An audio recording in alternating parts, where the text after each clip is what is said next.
안녕하세요. 앞으로 우리한테 닥칠 경제적인 어려움, 그러니까 경제위기, 충격, 대공황, 이러한 것들은 어쩔 수 없이 온다. 이미 축적된 여러가지 신호들이 우리에게 점점 더 다가오고 있다 라고 생각하는 게 좋을 것 같습니다.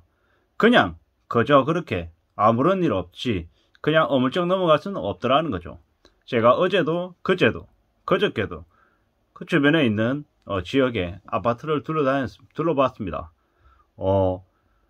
사는 곳마다 불과 4, 5년 전하고 비교했을 때 가격이 적게는 2배, 많게는 4, 5배가 올랐습니다. 이건 너무 무리한 숫자인 거죠. 말이 안 되는 가격이라는 거죠. 호가가 너무 많이 올랐습니다. 꽤나 충격적인 얘기인 거죠. 그 주변에 여러가지 상권들이 장사가 2배, 3배 잘 되거나 아니면 사람들의 소득이 2배, 3배가 는 건 아닙니다. 월급은 그다지 5년 전하고 비교했을 때 크게 오르지 않았는데 그저 부동산, 아파트의 가격들은 가파르게 올랐다라는 거죠. 거기에 우리한테 얘기해 주는 건 뭘까요? 일본의 부동산 거품 붕괴, 그 이후에 일본의 잃어버린 10년, 20년, 30년 이런 얘기들이 많은데 결국 우리에게도 일어날 일이다라고 이제 생각이 되는 거죠. 우리가 1997년 IMF를 겪기 전에 태국발 외환위기가 먼저 터졌다라는 거죠. 그리고 각국에 있는 아시아의 각국들이 도미노처럼 무너졌었죠. 지금 현재 한국 주변에서 벌어지는 일들이 그와 비슷하지 않냐라는 생각들을 해봅니다. 일본이라고 하는 나라에서는 아베 전 총리가 암살당해서 죽고, 중국에서는 2022년 2분기 경제성장률이 0.4%, 상해로만 치면은 마이너스 16입니까? 마이너스 17입니까? 되게 믿기 어려울 정도의 경제 역성장을 보였습니다. 그리고 미국이라고 하는 나라에서는 금리를 다음 주에 0.75냐, 1%냐, 이런 식으로 왔다 갔다 하긴 하지만은 되게 가파르게 올린다라는 건 기정사실로 굳어지고 있습니다. 그리고 올해뿐만 아니라 내년에도 금리는 계속 오른다고 합니다. 우리가 맞이하는 이 불편한 현실이 올해보다 내년이 더 힘들어지고 내년보다 내후년이 더 힘들어진다고 합니다. 이게 우리가 감당해야 될 일들입니다.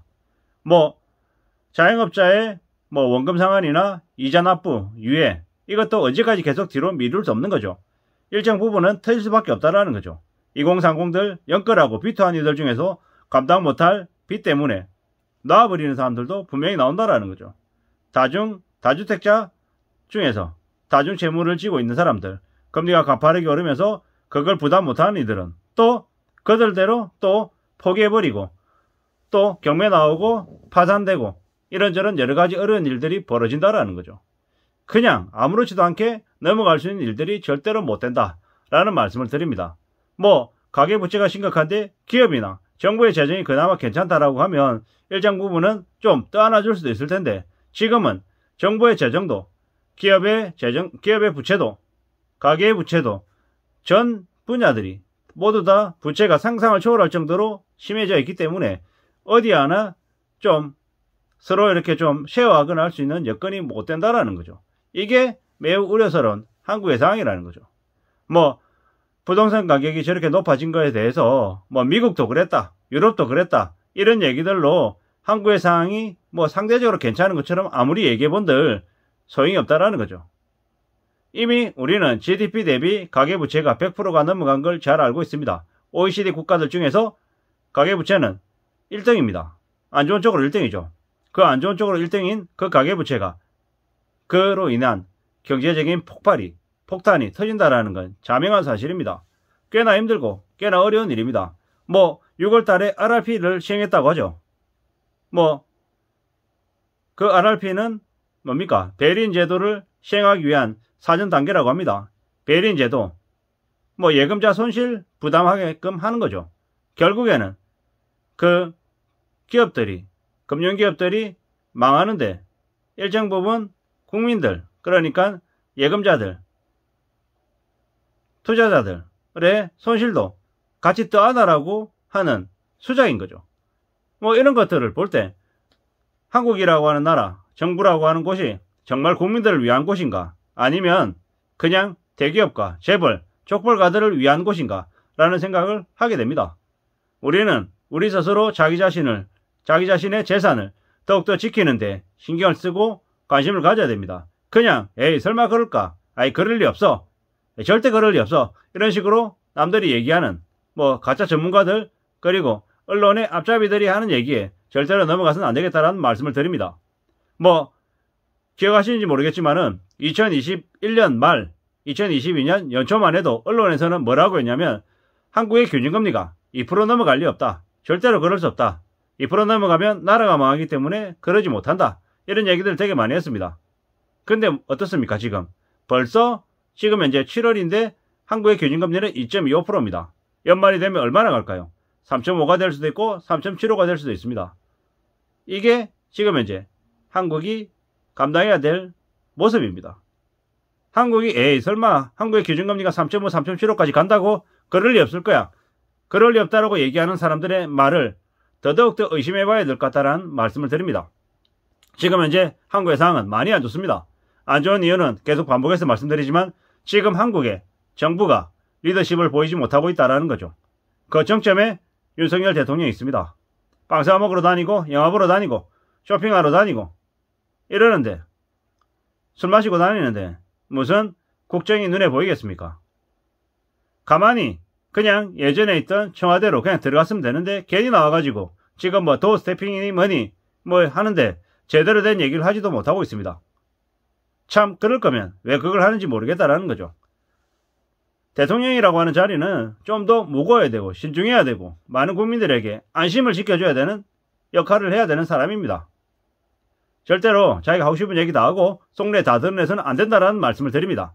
그러면 그럴수록 정부에 대한 대통령에 대한 국민의 불안이 더 커지기 때문입니다. 그리고 어떤 식으로든 지금 현재 여당인 국민의힘 안에서 제대로 일하는 사람을 찾아서 그들에게 자리를 내줘야 됩니다. 검찰로 자꾸 채우면 나라 망합니다. 이러다가 정말 얘기 나오는 것처럼 연말에 스스로 못하겠다고 하야하겠다라고 얘기를 할지 않을까라는 그런 우려까지 나올 정도입니다. 절대로 그렇게 되기를 바라는 거 아니고요. 나라 망하라고 윤석열 정부 망하라고 지금 작정하고 얘기하는 거 아닙니다. 좀 더 잘했으면 좋겠고 잘 되기를 바라는 의미에서 말씀드리는 겁니다. 쓴소리를 하는 거다라고 봐주시면 좋겠다라는 거죠. 이렇게 말씀드릴 정도로 지금 한국의 상황이 매우 안 좋습니다.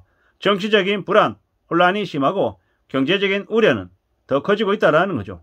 이런 상황에서 국민들이 믿을 곳이 아무것도 없다라고 보입니다. 어떻게든 국민들은, 개개인들은 스스로 살 방도를 찾는 것 말고는 답이 없는 것 같습니다. 스스로 허리띠 졸라매고 좀 더 이 힘들고 어려운 현실을 좀 극복해 나가려고 하는데 지금의 정부가, 지금의 여당이, 지금의 야당이 그리고 대기업들이 계속 수작을 부리고 자기들 밖으로 싸움하고 있고 헛짓거리하고 있기 때문에 국민들이 더 불안하고 더 우려스러운 겁니다. 최근에는 뭡니까? 그 비투하고 했던 청년들 부채 탕감해준다고 말해가지고 언론이 뒤집어졌죠. 뭡니까? 성실하고 착실하게 열심히 빚 갚아가고 또 일하면서 하는 청년들에게 공정과 상식이 무너지는 그런 말도 안 되는 얘기를 하니 어처구니가 없는 거죠. 과거 문재인 정부 때 조국 사태든 누구든 간에 공정과 상식이 무너진 것들을 바로 잡아달라고 윤석열 정부를 세웠는데 되려 그보다 더한 짓거리들을 하고 있으니 이게 뭔가 싶은 거죠. 어떻게 얘기하다 보니까 정치와 경제가 자꾸 엮여 있는 것 같습니다. 그러다 보니 본의 아니게 말씀을 드리게 되는데요. 절대로 지금의 정부가 망하거나 엉망이 되라고 말씀드리는 거 아닙니다. 잘 되기를 바라고 정말 우리의 나라가 한국이라고 하는 곳이 조금이라도 경제적인 어려움을 덜 겪기를 바랍니다. 그리고 힘들고 어려울수록 더욱더 자신의 재산, 그러니까 현금을 마련해 놓을 필요가 있을 것 같습니다. 비상금이 필요할 것 같다라는 거죠. 최소한 1개월, 3개월, 6개월, 1년치의 비상생활 자금은 확보해 놓는 게 참 좋겠는데 그게 말처럼 쉽지 않다는 거 잘 압니다. 그러면 아주 작게라도 좀 시작해 봤으면 좋겠습니다. 그래야 될 것 같다라고 제가 제 자신에게 먼저 얘기를 하는 바입니다. 아무쪼록 힘들고 어려울수록 절대로 휘둘리지 말고 자신의 본업에서 자신의 자리를 굳건히 지키고 어떻게든 오래오래 잘 살아남을 공리를 하는 게 좋을 것 같습니다. 힘들고 어려울수록 가족을 좀 더 챙기고 또 정말 주변에 내가 조금이라도 금전적이든 비금전적이든 도와줄 수 있는 것들은 도와주면서 나 혼자가 아니라 남들하고 같이 좀 잘 살 수 있는 그런 지역이 되고 사회가 되고 나라가 됐으면 좋겠습니다. 이상입니다.